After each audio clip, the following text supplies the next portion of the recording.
VOA News. VOA News. Here on Radyo Pilipinas World Service.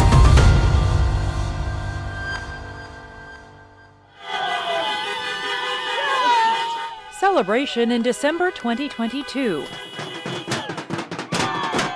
After more than a decade under a restrictive media law, a vote for change in the Pacific island of Fiji. Newly elected Prime Minister Sitiveni Rabuka. I'd like to thank the people of Fiji, congratulate them. The Rabuka government repealed a law which allowed the fining and jailing of journalists for stories considered against the national interest. The Prime Minister and the ministers are more or less, not have any issues with answering questions. Regional journalists rated Fiji's press freedoms in the top 5 of 14 nations surveyed for the first Pacific Islands Media Freedom Index. This is just the first step for better media for all Pacific people. The island nation of Palau took the top spot in the index. Leilani Raklai is vice president of the Pacific Islands News Association and publisher of the Island Times. The journalists are protected specifically under the Constitution. And we also have laws that are in place to support the media. But those protections are being tested.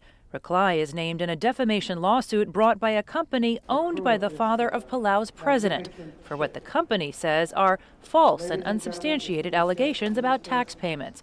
Raklai believes the lawsuit is sending a message beyond the Island Times. It serves to, have the journalists think twice before they print anything or, they express what they feel is the story that's going on. Defamation lawsuits are also prevalent in the Pacific island of Tonga. Malino Maka, a commentator at the Tonga Independent, knows of many journalists entangled in them. Maka says these lawsuits exploit another vulnerability of the media here, a lack of funding. He says outlets sometimes resort to asking the Tongan or even the Chinese government for financial help, risking their editorial independence. Chinese press is always there, behind the scene. But I can understand some of those who are actually relying on government and for their work. They almost like walking in a minefield. Back in Fiji, Singh says his team has managed to avoid taking Chinese help, and they've recently decided to hire a general counsel to make sure their reporting is on solid legal ground.